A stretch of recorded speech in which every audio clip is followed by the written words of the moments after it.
Rick, all set? Good evening. Welcome to the March 12th Commission on Disabilities meeting. Please stand for our salute the flag.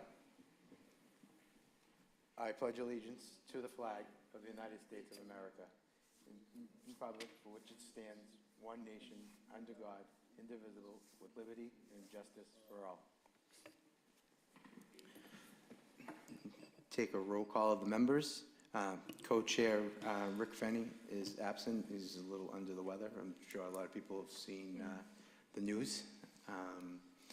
Next, committee member Robert Bent. Present. Committee member Enza Goodwin. Present. Committee member Enza Goodwin. Michelle DeBellis. I'm a little under the weather. Still present. Yeah, Michelle Present. DeBellis. Committee member Alan Sheridan. Albert Sheridan. Present. And committee member Pauline Perno is absent due to a family emergency, and Chair Ralph DeChico is present. Physically, I'm here. Mentally, I'm not sure tonight. The first thing on it is just a motion to approve the meeting minutes from January 8th. The meeting agenda is carried over because of the February cancellation due to the weather. So I'm sure I had asked if anybody had needed it back in an email sent to you. So I'm sure you all had it. So if there was a motion to accept that, or if there was any changes that needed to be made. I'll make the motion. And do I have a second on that? Yeah. Okay. The first item 2 that I have on the agenda was my monthly CODA, Commission on Disabilities Alliance monthly conference call meeting. The first one was Wednesday, February 6th, 2019. Unfortunately, we received word that Tom Hopkins, who was the executive director at the State Architectural Access Board, had passed away. He was a very instrumental member with helping with various issues the cities and town Commission on Disabilities faced along with disability residents, and he will be deeply missed. Also, Evan Bjorklund, who had been the acting executive director from the MOD, which was the Mass Office of Disability, had moved on, and that position was now vacant, and we had having discussions regarding updates regarding the AAB bill, and that CODA will again try to help get that passed through both houses of the state legislature. Item 3 will go into further detail on that. And I also, since the January meeting, had a call on Wednesday, March 6th, and discussions involved the vacant position at the AAB Architectural Access Board, and if city or town disability commissions could send letters in support of having that position filled as soon as possible, because that is an intricate position that's needed in the Commonwealth. So from that, what I really wanted to go into is item 3, but I first want to acknowledge some members from the state delegation that are here. Representing Speaker DeLeo's office, we have Joan Masillo here representing Speaker DeLeo's office, and we have Rick Serino representing Representative Rosalie Vincent's office that are joining us here for the discussions that we have. A representative from DPC, which is the Disability Policy Consortium, Lenora Somerville, who's going to briefly go over the 2 bills that we are trying to get passed in the legislature. And we do have full support from our delegation. So if Lenny, I don't know if it's Lenny like before, or Lenora, if you could step to the podium and introduce yourself and fill everybody in, because it's better that you fill everybody in than me, so that I don't stumble on all the information. And just push the button right on the microphone. Hi, so my name is Lenny Somerville. I'm with the Disability Policy Consortium. I'm the lead organizer there. So I'm just going to take a few minutes to talk about the AAB bill and act relative to the Architectural Access Board. It has been refiled for its either 9th or 10th session in both houses. The bill numbers are H 2029 and S 1441. Our sponsors are Representative Christine Barber and Representative Mike Moran in the House, and Senator more in the Senate. Senator Mike Barrett has also filed a version of this bill. It's not in competition. He didn't realize that Senator Barrett was filing and filed at the last minute just in case. So those are our sponsors. What this bill would do is close some loopholes in state building code and address some serious civil rights issues in the process. So currently, under Massachusetts Architectural Access Board regulations, it is perfectly legal in the state of Massachusetts to build a office building that is completely inaccessible as long as that entire office building is designated employee only. Employee areas do not have an accessibility requirement under state law. The board does not have jurisdiction over employee areas, which makes it impossible for them to make regulations requiring employee areas be accessible. The other key part of this bill is that while adaptability is required in large-scale housing developments that are new construction, so over 50 units, new construction, they have to make 95% of the units in those buildings adaptable, which means that they can be made physically accessible without doing any structural changes. So the outlets are already drilled up the wall, the door frames are already wide enough to accommodate a wheelchair or a walker. There's already plywood bracing in the bathroom walls to accommodate the installation of grab bars should an occupant need that at any point. It's very easy to adapt an apartment that is an adaptable unit to be accessible. It is almost impossible to adapt a non-adaptable unit to be accessible after it's already been built. You have to knock down walls, redo the entire wiring system, it's really bad. However, if a building was built before 1991, even if it's being renovated into housing for the first time, so you have an old textile mill or an old courthouse or an old school that they're turning into an apartment building, those projects still have the same accessibility requirement. They still have 5% of their units that have to be accessible, but the remaining 95% do not have to be adaptable. There's no adaptability requirements because the building was built before 1991. So even though they're tearing it down to the studs, this is essentially new construction. They're getting kind of a pass. The AAB bill would close both of those loopholes. So new and heavily renovated workspaces would have to comply with state accessibility code. And renovations of old industrial or otherwise non-residential buildings into large-scale housing would have to at least attempt to incorporate adaptability. While the ADA does cover employee spaces, it's federal law. State building inspectors can't enforce it. The State Access Board can't respond to complaints about workspaces. And the only way to address an ADA violation is through the federal court system or by filing a complaint with the DOJ. These are very difficult processes. Often you need to find yourself a lawyer. It's much more difficult to redress. And even then, the ADA is reactive. So once a building has already been built, it's very, very difficult to retrofit it to be accessible. The AAB is proactive. It reviews things in the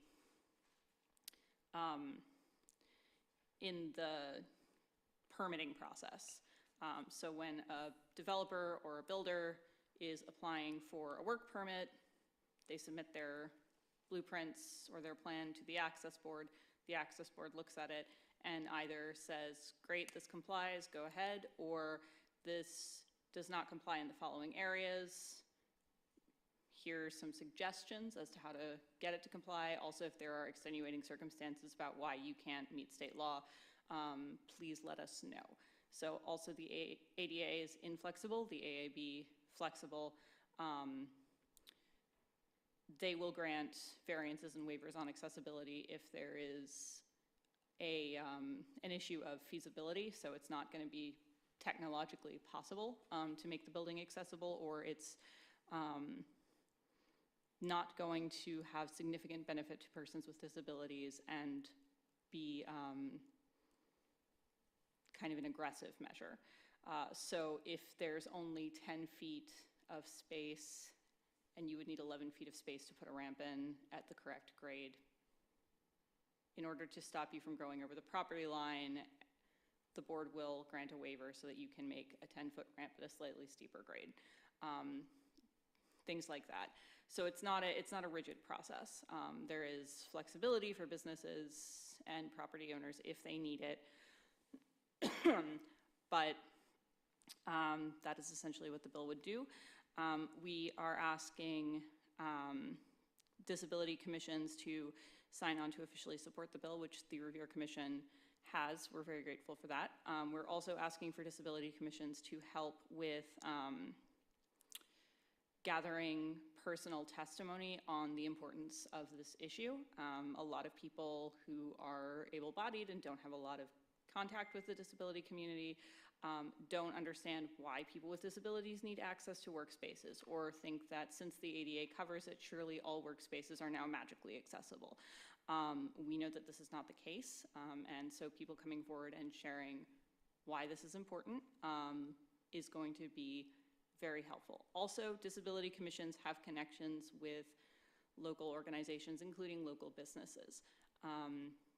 If there's a business that you have worked with, help them become accessible, help them understand accessibility, have a good relationship with. If you can get a business to come forward and say, access isn't scary to us, we actually like it, it's a good thing, that will also be super helpful. The opponents of this bill right now are an employers lobby called AIM, Associated Industries of Massachusetts, and a real estate developers industry group called NAIOP. NIOP doesn't stand for anything. They are worried that this might cut into their profits a little bit, essentially. And so having businesses that are willing to say that access actually isn't detrimental to their ability to do business is going to be very important. That's about it. Anyone have any questions? Yes, I have one. Buildings before 1991, only if it's being renovated. Yes, only if it's being So substantially they will be able to renovated. stay the way they are if the law does pass. Yes, yeah, there's no access law that's introduced in good faith requires immediate renovation of old buildings. Thank you. Yeah. Thank you for the presentation. My question would be, you mentioned to gather personal testimony. How would we go about sharing that so that we could get word out for people to maybe write letters or call? Yeah. Yeah. So there are going to be a few, kind of call-in days, letter blast days that will be scheduled, and I will email Ralph about those. I would also say you can email me at the Disability Policy Consortium. So my email is lsomervell@dpcma.org. It's also going to be on the handouts that I have. Okay. I'm collecting a kind of bank of stories about why access is important, just to have a good sense of who I can contact for, we need a meeting with Representative Vincent. Do I have any constituents who have a good housing story or a good employment story? Or we need a meeting with the speaker. Do I have any constituents of his who have that kind of story? Or who to get in contact with specifically for the hearing on this bill. So all bills have to go through their committee, and then they're referred to usually Ways and Means, and then they either come to the floor for a vote or they don't. This bill goes through the Public Safety Committee because it's about building code, and everything about building code goes through public safety. So the hearing we're hoping is going to be sometime around June, so in the lead up to that. I mean, it sounds far away now, there's still snow on the ground, but it's really a lot closer than we all think. And in the lead up to that, I'm gonna be reaching out to people to either submit written or in-person testimony at the hearing. And kind of helping people turn their stories into testimony. So I can send out the information for how to, Yeah. yeah. Please, thank you. Anyone else have any other questions? I know this was one of the main reasons you were coming here. I just wanted to see if you possibly could elaborate on what else we discussed at the meeting with the AAB vacancy. I thought a letter was going to go out that I was going to possibly be able to share to the commission on what we can do for that vacancy and. So yes, there's a vacancy on the board right now because Tom Hopkins, who is kind of a champion, has passed away very tragically. There will be a letter. The reason it hasn't gone out yet is probably because Colin, my boss, forgot, and I'll bug him about that. But we're hoping that disability commissions can sign on to a letter to Commissioner, I think it's Commissioner Borstal, who is the person directly in charge of picking the next the next director of the Architectural Access Board. He's the commissioner of the Department of Public Licensure, I think. Kind of describing what were the qualities that made Tom Hopkins a good director, and why they were important, and advocating that the next director also have these qualities. So there will be a letter. We will be asking people to sign on to that, and I will hopefully get that to you very soon.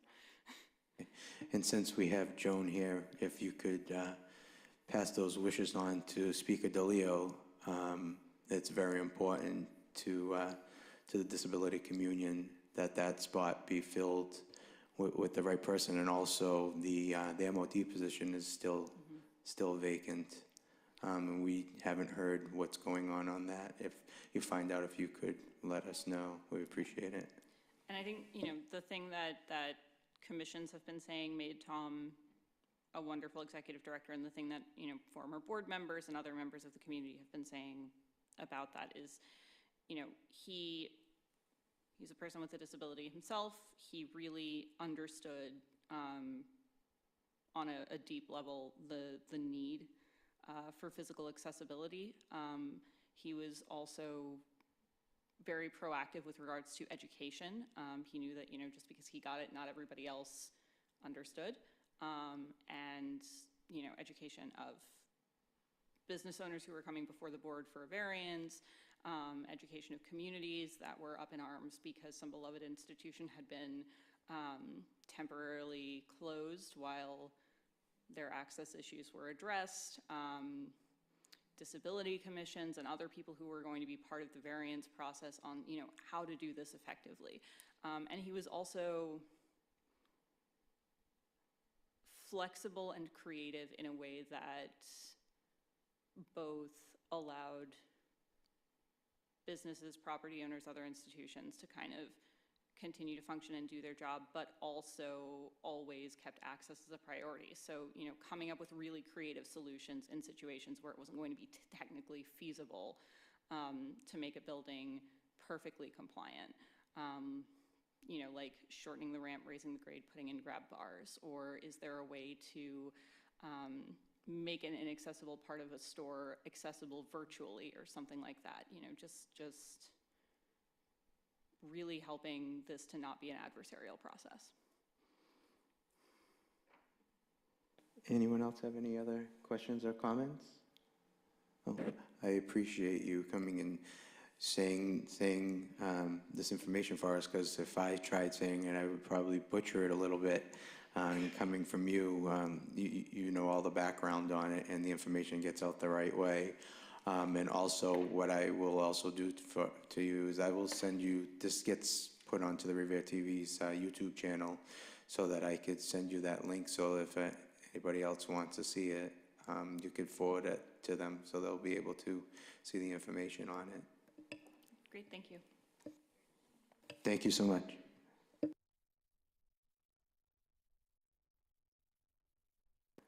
Next on the agenda is item 4 is this was supposed to be last month. So I'm sure it's been out there because it's been on the city website, because I was holding on to let the information until it came onto the city website, that finally we were awarded fiscal year 2019 the MOD ADA planning grant of $125,000. What this grant is going to allow us to do is to finally do a self-evaluation and transition plan of all our municipal buildings in Revere and infrastructure. I thought the hard part was getting the grant. That was the easy part, I think, even though it took three tries in 3 years. It's getting all the information together to get this out to bid. I've been working on that. I had various departments helping me gather some information on the different municipal properties. They had to get square footages, years they were built, and whatnot. So I have all that documentation done, plus the scope of work. I forward that all over to the purchasing department, so that can get sent out for a response for a bid. So that's been sent out. The time frame on that is the state gives you until June 30th of 2019. We're a little bit behind the 8 ball on it because they had sent it to us in December, but we did not receive it until January, towards the middle to end of the month, because something had happened with the state email servers that it was not sent out. It was stuck in limbo somewhere. So I received a phone call from someone from the MOD wanting to know why we haven't responded yet. So we got that cleared up, so I was a little bit behind the 8 ball. So I'm working diligently on that, on getting that done. All the paperwork was signed by the mayor's office, sent back to them. So I did all the other legwork with various people. One in particular, Julie DeMauro, is helping me, and the assessor's office helped me getting all the municipal buildings data gathered. So that was sent over to the purchasing department. So hopefully I did all that right. I'm waiting to hear so that can go out for a bid to get that done. And I will keep everybody up to date on that. So like I said, I thought the easy part was the hard part was getting the grant, but this was a lot harder, and that's what people have told me. Once you get the grant, that's not the hard part is yet to become. So it's a learning process for me, so we're getting there, but at least we got the grant, and this is something that we need. So once we can hire a consultant to come in and do that, it will be for the benefit of the residents of Revere. What they'll do, the self-evaluation, is the buildings and the departments to find Title I, Title II, see what we have, and they will also, from the self-evaluation, they'll come up with a transition plan and come up with a game plan on how things can get done. It's not going to happen overnight for the transition plan, but it'll be an outline of what needs to be done and how it can be done. And then once we have this done, it makes it a lot easier to apply for what's called shovel in the ground grants. Once this is all done, so then we can go after money to get some of that work done after. So I don't know if anybody has any questions or concerns, but I was waiting for the February meeting to send that out to let everybody know, but I sort of once the February meeting, I let people know because it was going on the city website. The next thing on the agenda is item 5 is an update on the handicap accessible electronic button openers. That had gone out to bid, but we basically only received 1 bid back. So we have to republish it. And what that is for the automatic handicap accessible door openers for the basement door here at City Hall, the front door of the Legion building, and also the back door of the Legion, where is the ISD entrance. So we're trying to get handicap electronic accessible buttons to open up the doors. So I was waiting for some companies that I could try and let know that we had we were going to resubmit it for a bid process. I had contacted Tom Hopkins from the AAB, and needless to say, I wasn't aware why I wasn't getting contacted until after, and unfortunately it passed away, so that has slowed my process. I'm trying to get that back out to bid. So I will be working on that also. So my main precedence right now is to get the self-evaluation and transition plan out to bid. So I apologize for the automatic door openers, but it's not forgotten, and I am working on that. So I don't know if anybody has any questions on that also. Item 6 is also a carryover from last month.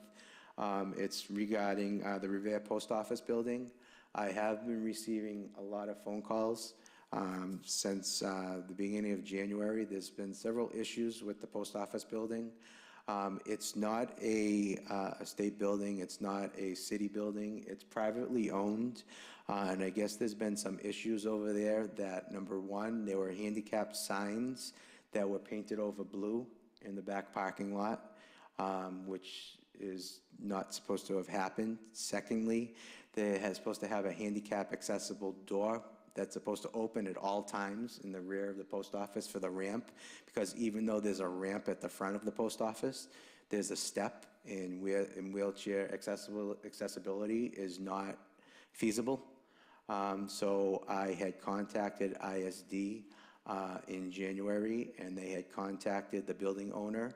And at that time, he said he would be rectifying the situation. They were waiting for a part on the door, and that they would be making sure that somebody would be opening the door.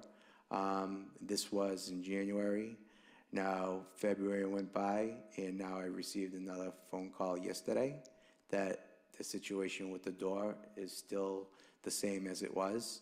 So I had sent another email to the ISD department in Revere here to follow up on that for us. I'm not sure on the handicap signs if that has been taken care of. I haven't been able to get by there myself, but I will. But I just want the residents of Revere to know that the Commission on Disabilities and the ISD Department of Revere is on top of it, and we're trying to work with the building owner to get that situation rectified. I don't know if anyone has any questions or any comments on that, if anybody else has heard about that also, or anything like that. I actually heard it from the voicemails that the commission has gotten.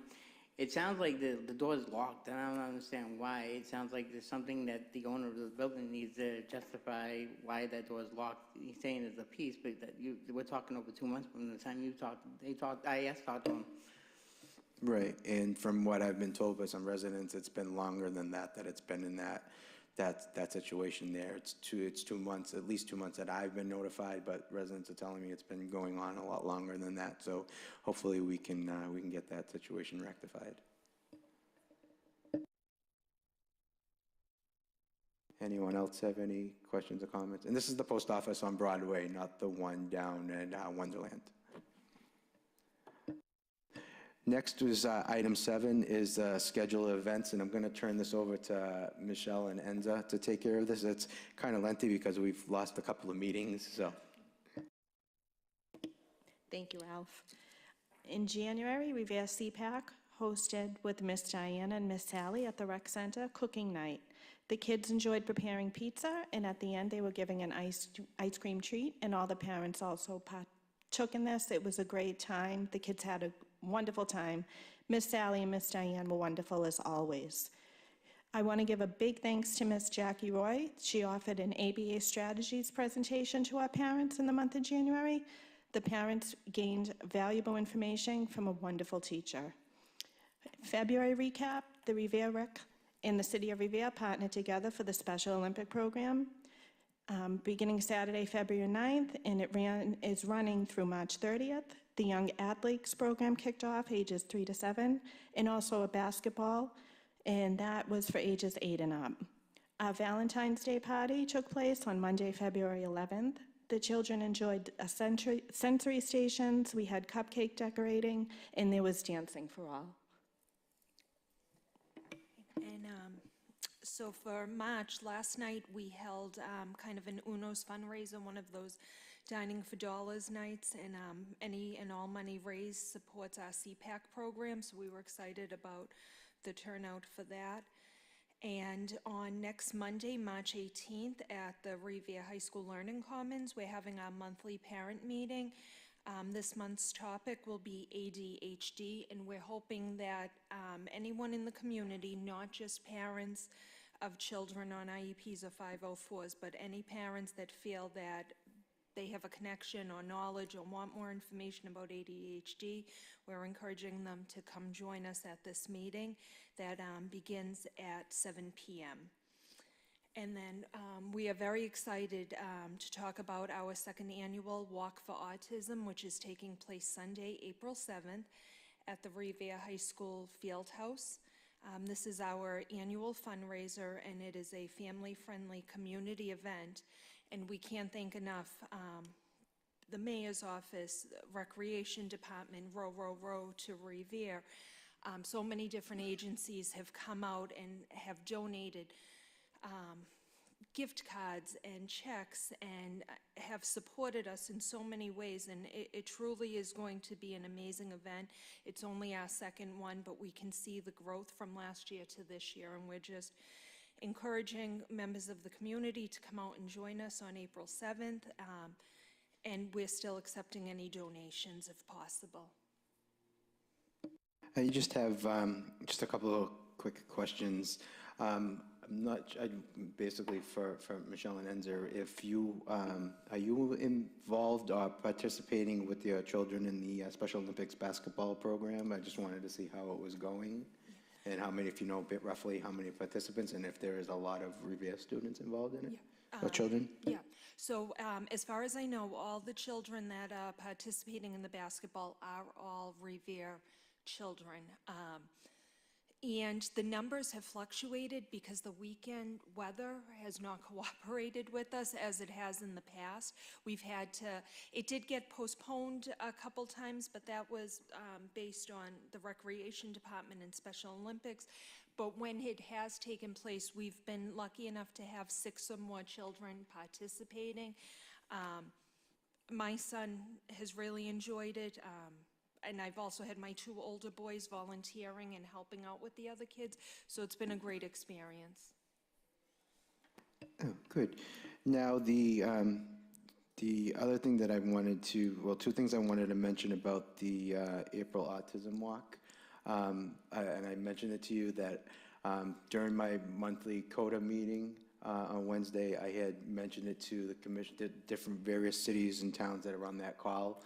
On that, and I also forwarded an email to all the cities and towns, different commission on disabilities, so in case you get any strange calls, so they asked me some questions on it, and I sent that to them. Secondly, I know we've had conversations that you were interested if anybody wanted to set up a table or anything. Unfortunately, I have obligations that day. I come later because I'm an usher at St. Mary's Church, but I'm not sure if you want to open that up or what you wanted to do there. So, you know, our format this year is a little bit different than last year.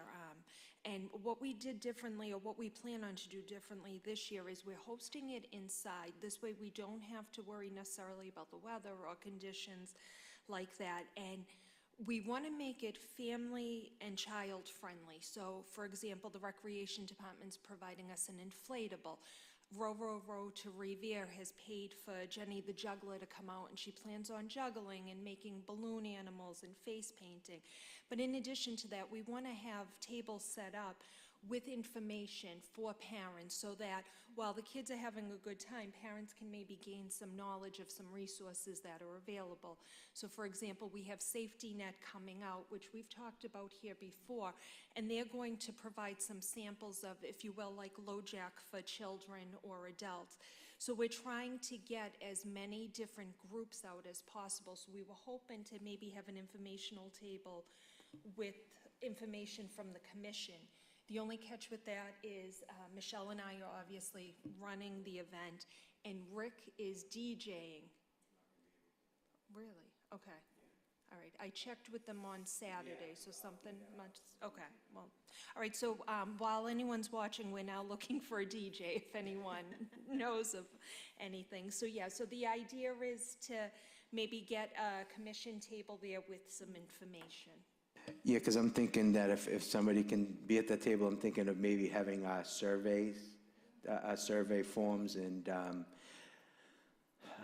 I'm trying to think maybe like, I could see what else we can get. I might be able to get some pamphlets. I can see what we have to put out there, or I can see if I can get printed out from any of the agencies that have come. Yeah, or even if anyone comes, if they have an electronic device with them, if they could maybe just pull up the website and show families like Yeah. what's available and all the stuff that Right. we're doing. Yeah, definitely. If anybody. Yeah, one question for the walk. What time? It's not listed here. I just wanted to. So it's on our flyer, and our flyer has been shared, I think, a million times already. It's from 11 to 1. Okay. So we will be setting up pretty early at the high school, I think as early as 8:30 in the morning, but the walk kicks off at 11. Thank you. Yeah, but just for your edification, I have it on the Commission on Disabilities Facebook page. Okay. Yeah, it's right there, so if you want, you can even share it right from there too to anybody. I have it right on that. Okay, thank you. One last thing, and we've shared the flyer in it, besides English, in Spanish as well as Arabic. So, Yeah, so if any member is available that day that want to set up a table, can let us know, and then I can get that information to, the surveys and whatever else I can try and gather to do that. Guys, I'll do I'll the try to table. do that. And I also may have a DJ. I have a couple of friends of mine who DJ, so I'll get in touch with them and see what I can do for you. Let you know. Okay,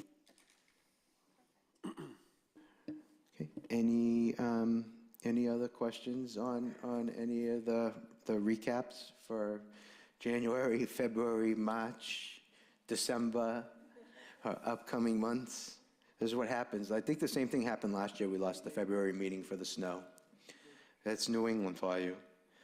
Okay, next is item 8, but I'm just going to table that. It's old business because it was Rick Frenny was going to take care of that. The next item was item 9, any late items, if any members have anything that they want to discuss that wasn't on the agenda. Item 10 is the open forum, if anybody in the audience has anything that they want to share or discuss.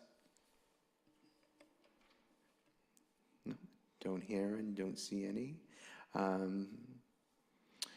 One thing that I also want to acknowledge is Rick Serino. Have you announced? Okay. So there is no residents that have anything. Next steps. So next steps is we just have to see if we have some information for the table for the autism walk. I just want to, for the edification of the public out there, I may have to tweak the office hours in April and May. I have to see because I am going to be scheduled to go in for some surgery. Going to be having a full hip replacement. So I'm going to have to see what happens from there. So I'll let everybody know because our next meeting is before then anyway. So we'll see what goes on from there.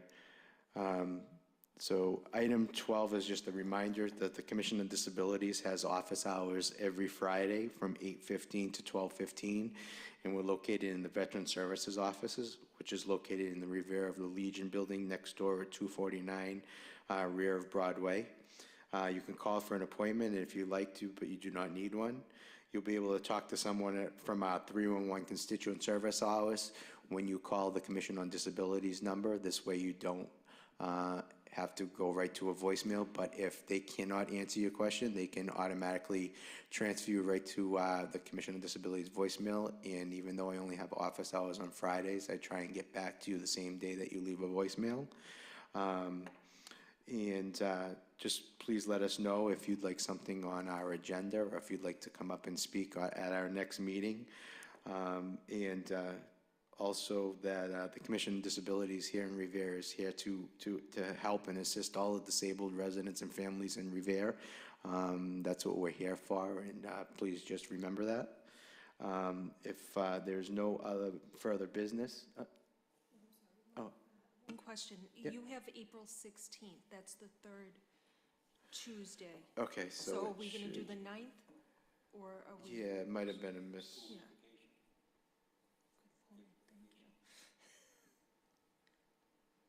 Yeah, April 9th? 9th. Okay. Yeah, it's just All right. written on here wrong. Thank I've done that 2 months in a row. Yeah. So if I can have a motion to adjourn I'll make the motion. in a second? Second? In a second. Meeting is adjourned. Our next meeting will be Tuesday, April 9th at 6 PM. Thank you, and have a good night.